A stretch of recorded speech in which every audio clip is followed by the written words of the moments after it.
Joined by my friend Mary Katherine Ham, co-host of Getting Hammered, her podcast with Vic Mattis. Good morning, MKH. How are you? I'm doing good. How are you?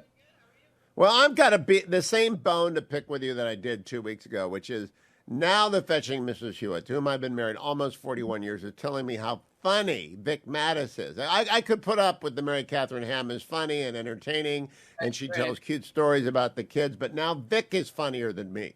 So I would Look, just like you to kind of fall flat, could you? we'll work. We work on that every now and then. Not every episode's a hit out of the park, Hugh. And I Well, can't control how charming Vic is. It's part of the deal. I can't even get her to listen to my podcast. She said, I listen to you all day long. I don't want to hear any more from you. So, Mary Katherine, did you watch the CNN town hall with Donald Trump? Yes, I saw. Well, I did not watch the entire thing, but I watched the clips. Yes. Did you see all the audience clapping all the time, or did you see what I think I saw, which was an audience, some of which sat on its hands a lot? Yeah, it was divided. I think if I were arranging the town hall, I might have made clearer audience rules. Not that they would necessarily follow them, but I think that was my biggest quibble with the way it was set up, because that really is rocket fuel for him to have everybody whooping and hollering in the audience.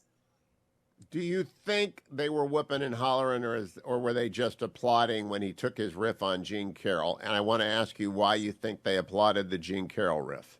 No, I don't think it was constant, but it was on occasion. Yeah. Okay, so when he was doing his Gene Caroll riff, I watched close. I saw a lot of people doing nothing. Did you notice Right. that?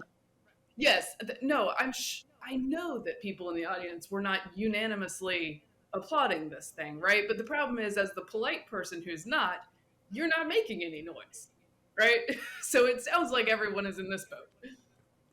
Well, this is my roundabout way to getting to the media attack on the audience, which was everywhere. I couldn't read a single assessment anywhere that didn't slam the audience as being packed with MAGA people who are, I believe I read one, election deniers and dismissive of a victim of sexual assault. I don't think you can infer that, Mary Katherine. Can you infer that from what we saw?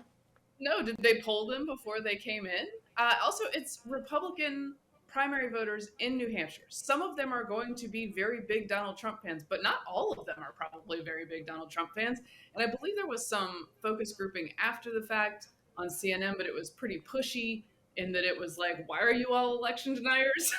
That was sort of the Yes. tone of the question asking. It's like, you're not getting stuff from voters that way, especially people you want to be honest with you. If you do, that's the question. Does the media want to be honest about who these people are and to hear from them about their feelings? Yeah, Answers usually that's it. What did you think is what the question should be, not are you disappointed that the president didn't say this? Is it what do you think? So, Mary Katherine, when Donald Trump says the election was rigged, what does he mean, and what do various shades of Republicans hear?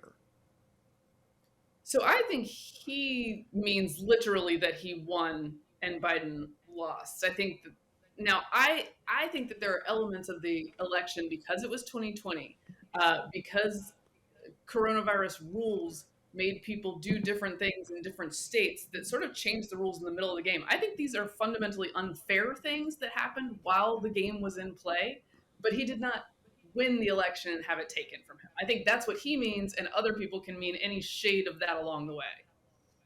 You see, I'm trying to get my friends on the left side of the media to understand that when I go on the road, I hear from people all the time who are upset about the rules changes, the Zuckerberg Right. bucks, the suppression of the Hunter Biden story, the accomplice in the media who allowed him to run a basement campaign, the cancellation of Yes. the debate by the Presidential Debate Committee. It was a hinky election. That's all I say to people. Yeah. Joe Biden won. I said it the night of the election. He won. There's no doubt about him winning. You can't be more than 10,000 votes behind in 4 states and hope of winning it. But I do think it was hinky. And I think that's what most Republicans think, Mary Katherine. I hope that's what most of the ones I run into are sort of anger about it being unfair. And then I have friends also who do think it was stolen, and I disagree with them, and I tell them that. So it's sort of a divided group for me, as it probably was in the hall as well. Now, do you think the nomination or renomination of the former president is a foregone conclusion?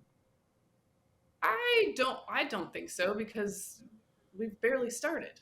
I do think you kind of have to start the primary season before you declare it over. I would imagine that DeSantis, who is the one who matches up best against him in primary polls, will jump in the next several weeks, would be my guess. I don't have any super inside information on that.